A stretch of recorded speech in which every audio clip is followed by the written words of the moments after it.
Welcome to the Ranchonomics Podcast, where we empower you to build a better ranch and transform your operations into a thriving business. I'm your host, John Haskell. Let's get started. All right. Well, welcome to the Ranchonomics Podcast. I am here today with Josh Lucas up in Vermont. Josh, welcome to the show. How are you? I'm doing well. Thanks for having me on today. Fantastic. We are going to talk about a bit of a different topic for us, but we're going to talk about mental health and burnout today. And Josh Lucas, I'm going to have you give a bit of a background about yourself, but as we get into it and the process of running a business and having a family and trying to do all kinds of things, we're going to get into the meat of life here. Tell us a little about yourself. Sure. So I farm, ranch, whatever you want to call it, in Vermont. Kind of an unusual place to be doing this, but been doing it here for 20 years now. Can run Lucas Cattle Company and been doing that. That started 20 years ago. In 2019, we branched out into a separate business of wholesale marketing beef and eggs to stores and restaurants as a fresh product. So we're kind of a distributor almost of all of our own beef, but similar to what a distributor would do. And so that business is kind of taken off also. And so we run two operations under one umbrella, basically, sort of. Yeah. So we've got a wife and three kids. My kids are now 8, 11, and 14. So we're right in the meat of, doing all the kids things in addition to our own two businesses and three busy kids that are all very active in their own things. We stay very busy. Having fun doing it now. And you live in a land with a long winter, don't you? Yes. Winter is a major part of life. When we're not preparing for winter, we're in winter. Pretty much the two stages of life when you live here. But right now the grass is green and 2 feet tall, so we're kind of in a happy little bit of a breather right now at this time. So that's awesome. So, as what I think of as a solopreneur. You're pretty much a one-man band, and I know you're not always just by yourself. You sometimes have some help, but as the primary ramrod behind this outfit, tell me a little about your thoughts on burnout. Have you ever experienced burnout as you've gone through your journey here? Absolutely. So I started this business when I was 21, fresh out of college. And man, when you're like that age and in your early 20s, you can just work like 16-hour days, 18-hour days, and it's like nothing. You just get up and you do it again tomorrow. And as life kind of takes over and you're not just the solopreneur, you also start having a family that you're responsible for. That starts adding layers of complexity and layers of responsibility. So now you're not only running a business, but you're also caring for other human beings other than yourself. And you probably really weren't doing a very good job of caring for yourself before that. So, it adds in a whole nother level of what the things that go through your head in a day, basically, of the mental checklist of what needs to be done, what needs to be prepared for. So, quick story for me, I had never thought about mental health much at all. And I think it was 2018, this was prior to going to ranching for profit and getting into the kind of low input ranching, which is how I would describe what I do now. Very kind of commodity type traditionalist, calving cows in a barn in March through our spring mud season, inside under a roof. And it's a lot of work. You got to keep that barn dry. There's all these things to do, and night checks, all these great, wonderful things that just add complexity to life. So I think it was 2018, and I was like 2/3 of the way through the calving season, and my appendix went on me. Got appendicitis overnight. And at this time I never had anybody helping with me. So it was completely one person operation. And so it was up most of the night. And then finally at daylight, told my wife, I was like, hey, you got to drive me to the hospital. But first I'm going to go feed the cows because I don't know when I'm going to come back. So went to the barn, cried my way through chores, basically in and out of a skid steer. Got that done. Went to the hospital. Long story short, appendicitis, had it removed. I was out I think I spent one night there and was back home and basically had to I think I called my brother to come feed cattle that day. And then like most self-employed people was kind of back at it, just moving slower, 3 days later. But was, you can't have abdominal surgery and really do much for a while. So I was like kind of laid low for 4 weeks. Luckily, calving, there was no incidences while I was kind of laid up, kind of rolled along without me. And the weather happened to be good and everything stayed dry and it was all good. So, like 4 or 5 weeks later, I kneel down and I'm processing a calf and put an ear tag in. I knelt on like a rock or something. And for whatever reason, my knee swelled up like instantly. And I was just getting back into the swing of work. And it's right, it's like the 1st of May. It's when the really busy season starts, getting everything back to grass. And my knee starts swelling up. And I'm like, kind of like, what is this? Is this some side effect of my, having an appendix out and all these things? So back to the emergency room we go. And we're sitting in the emergency room. And I'm like, I said to my wife, I said, there's no doorknob on the inside of that door. And we're in this room. Like, that's strange. Wonder why we're in here. And so they come back in and they're like, well, after I told them what was going on, they're like, you might just bruised your knee, but we think you actually had a panic attack. And I'm like, really? I'm like, yeah, we think that's kind of what happened. And I'm like, that kind of makes sense, I guess. I was like, kind of started freaking out that, my knee, I was already 6 weeks behind and now I got another injury and nobody to fall back on. And so it kind of like stopped me in my tracks a little bit. I'm like, kind of like, whoa, like panic attack. Like, what even is that? I didn't like get short of breath or anything like that. Just basically overwhelmed myself with my thoughts in a very short period of time is what happened. So it's kind of always been on my radar since then. Shortly after that, that was a really busy year. Kind of hit the wall as far as life and relationships and work all collided. We had 3 kids at that 2018. My son was born in January of that year. So we had our 3rd baby, essentially. Our kids are 3 years apart. So they were all still basically very little at that point. And my wife was a stay-at-home mom with them. And, so everybody needed a lot from me at that point, right? It's truly fully the sole provider for 5 people. And trying to grow this business. That was just like a runaway freight train. We had 2 properties, 2 mortgages, and a bunch of lease ground and was leasing. I had a hay business at the time and we were going all over the place baling hay by myself. So it was gone from May through October. And by October of that year, like everything was falling apart. All relationships were, basically ending. When you're that strung out and just that tired all the time, you're just not a good person to be around, right? And it's just like there's nobody that's gonna want to be around that.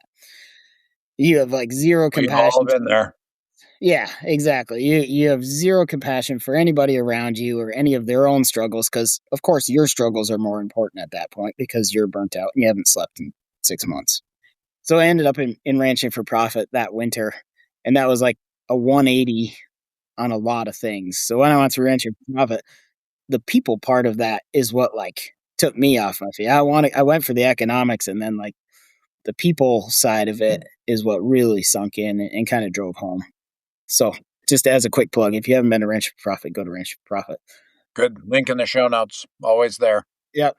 So anyways, that community opened me up to like a whole new way of thinking of like just start reading 7 Habits of Highly Effective People, Stephen Covey. And that leads to, you kind of just like get, invigorated to start figuring out what is actually wrong and start fixing it. So as I like to say, like I crashed into the wall in 2018 and then I just proceeded to skid down that wall for a long time until it kind of started to get the ship righted. But then it kind of happened again once I really got the business cranking. We focused in on the business and the business was kind of cranking.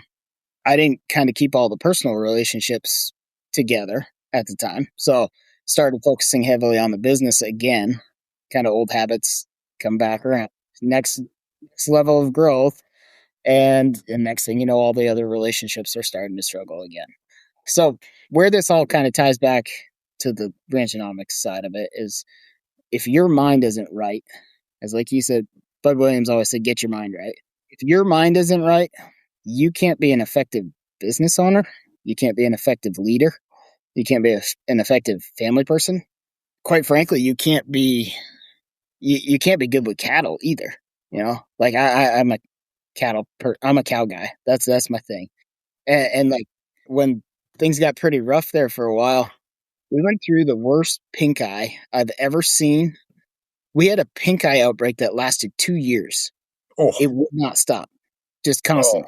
Every animal that would walk on the place would get like bad pink eye. And it was like, and I was reading, I think it was Jim Howell's For the Love of the Land. And somewhere in that book, it says something about like sick people create sick cattle. And it like slapped me upside the head. It was one of those like, aha, like, oh, right.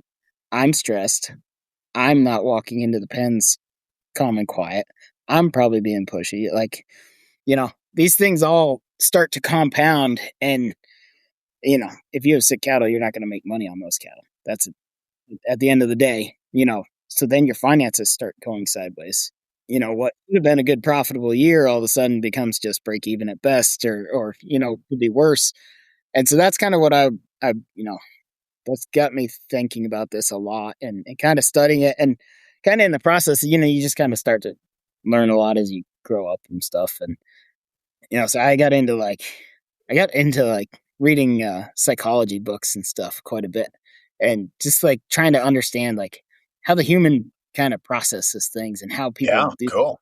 And man, it's helped. Like it's so applicable to everything. Just markets, right? Take markets, right? Like fear and greed drive markets. Well, that's both psychology, right?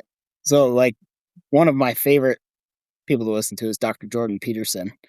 And in his book, 12 Rules for Life, he talks about chaos and order. And so, living, we can either like chaos is kind of like the unknown territory, and order is the known territory. And if we stay in order too long, we just kind of become dull and boring and we don't ever do anything with our lives. No Whereas if we adventure, right? Exactly. If we stay in chaos too long, we get overstimulated and we burn out. And that's where the burnout seems to happen is in that chaos when everything and it can be good, but it's unsustainable, in my opinion. So kind of trying to, and it's a spectrum, right? You're going to bounce back and forth and you slide up and down that spectrum. And you got to, kind of always be pushing the chaos a little bit, but then come back and have some order in your life too. So Yeah, it's good to rest. yeah, it really is, and it's hard to do when you're young and you're trying to build something and you're ambitious. It can be good. It can be hard to stop. So, we're as livestock producers, I think we're all like super compassionate about caring for our animals, and we'll go out there in the middle of a blizzard to get cows moved and put our own personal health at risk, and we'll do the same for our family and our kids. But as practitioners, we won't do that for ourselves. And that's kind of the part. It's almost like this tough guy thing. You're not supposed to, you can't show weakness. You gotta, and that's just kind of a bunch of baloney. I think we have to take time for yourself. You have to let yourself rest.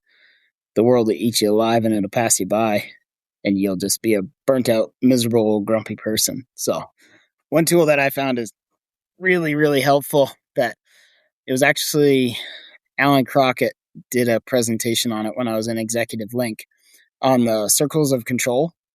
So if you picture a bullseye, and this is much better with a visual on a podcast, it might be a little hard to explain, but if you picture a bullseye, so the center circle is your circle of control. Those are the things that this is how you act and respond to a situation.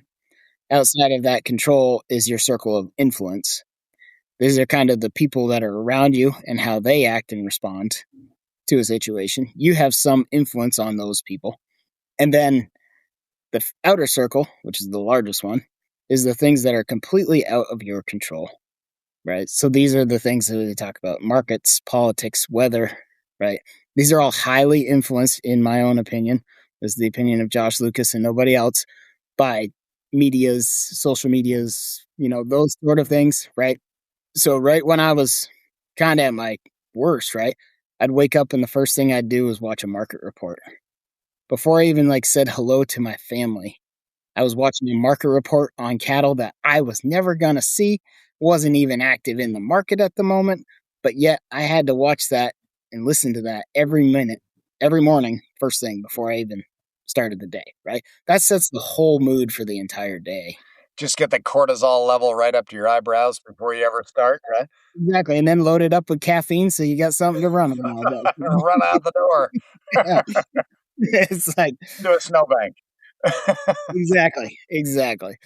So those are kind of things that I think about and chew on a lot, and just kind of had some time to kind of self-reflect on life. And that period of, like, for some, and I'm only in my early 40s now, but like mid 30s with a couple little kids on the ground, bunch of dependents that now depend on you, not just taking care of yourself anymore. Like, that's the age that I worry about the most looking back. When I see people that are kind of in that stage of life, that's kind of a high risk, I think. Yep. Agreed. And the last thing I want to see anybody do is hurt themselves or a family, or even, it's just, there are ways to kind of settle down, cool down, and, Yep. and kind of. Yep. Yeah, agreed. We talk a lot on this podcast about profitability, risk, and decision making, but none of that works if you don't know your numbers. At RanchRight, we help producers build clarity around cash flow, margins, and risk, so the decisions we talk about on Ranchonomics actually work in the real world. If you want fewer surprises and more control, that's where to start. Book a discovery call today at ranchlightllc.com. You mentioned something a minute ago that made me think, and there's been a lot of teaching on this, but when you get on an airplane, they talk you through how to wear your seatbelt, which is good, but then they talk about what happens when the oxygen masks drop out of the ceiling, right? And so you get into and I had the opportunity to be in an airplane once when the oxygen mask drops, which is a fairly exciting process in its own. But they tell you over and over again, when those two masks drop and you're sitting next to a kid, put your own mask on first and then help the kid or the elderly person or whoever else might need help. And the very important principle there is, if you run out of oxygen, you're not very much help to anybody. And I think over and over again, we have to make sure that we are managing ourselves at a level that we have the capacity and the ability to help others. Because if I'm let's say I'm a mom or a young dad and I'm super worried about my kid getting their mask on and it takes me a long time to get it on and I pass out, now we have a bigger problem, right? That kid doesn't have long-term care. And I think about that the other direction. If I struggle to put my mask on and the kid passes out, like, it's not the end of the world, because likely when I get the oxygen mask back on them, they're going to be okay, right? We can resuscitate them. Chance of my 4-year-old resuscitating me is pretty low. I'm the primary caregiver in that relationship, and I need to make sure that I have a good, strong moat around my abilities and my capacity. Absolutely. And it's, I mentioned on our last call that it says right in my mission statement, put your people first. And I was thinking about that as I was doing this, and I'm like, well, it doesn't say anything about putting me first. Like maybe I should revisit that a little bit, because it is, you can't help anybody if you're not well yourself. And it's a lot better if when you're in a good frame of mind, you can be so much more generous with everybody else around you. Yeah, it's better for everybody, right? The other thing that's incredibly important here, I think, where, whether you say, well, we put ourselves first, et cetera, what we have to remember is when we own a business, that business usually has a purpose that is along the lines of supporting our family, right? And we too often, I think, have this reversed. We do this with cow herds too, right? Does the cow herd exist to support my family, or does my family exist to support the cow herd? Like, there's a little bit of back and forth there, but always, when we get a business up and growing, it should be paying back to us, right? What I always worry about is there is a startup phase, and we have to jump in and kind of, get it started. There's no momentum or inertia or anything at the beginning, and we have to provide that from the outside, just like starting a flywheel or starting an engine, right? But we should be very cognizant of the fact that there should be a breakover point where we are putting less in and getting more out, whereas initially we're putting more in and getting not very much out, if anything. And I see too many businesses that spend too long in that startup phase where they never get to the breakover. For one reason or another, they don't sort of let the business get to that point where it carries us. Doesn't mean we get to be uninvolved or anything like that, but we want to make sure that we're magnifying our efforts. And when you see second or third generation that's still basically in a startup phase, that's a problem, right? That's a couple of years, and then we need to have that thing carrying us after that. Yeah, exactly. And I think it was Dave Pratt said, you can't build a sustainable business on unsustainable effort, or at least that's Correct. the first person I heard it from. And, and that's where this ties back into the economics of it, where you need to do those things like find the highest gross margin for your business. What is going to give you the most return back per acre? Yep. And find those things, because that's a whole nother part of it, is adding in that profit. It adds life back into your business, so you don't have to be the go all do all for that business. That business can ride on its own profit and move forward. So the economics tie into this all and quite frankly, financial stress is a stress like no other. Oh man, don't we know that?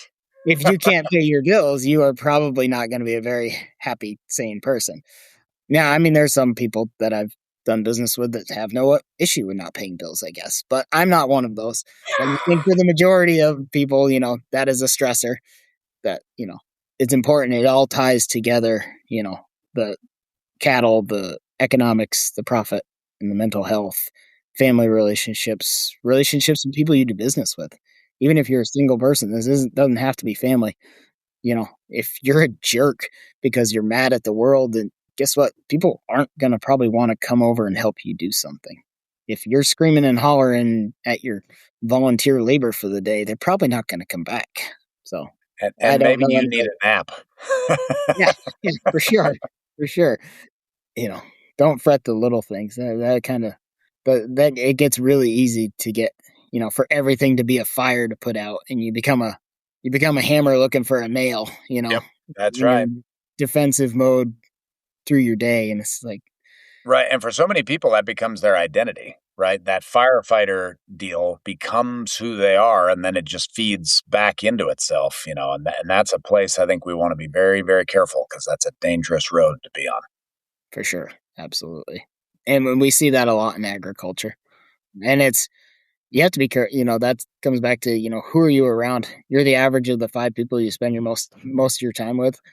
And if you're going to the coffee shop or producer meetings and it's all the poor pitiful me's there, you probably need to find a different room, in my opinion.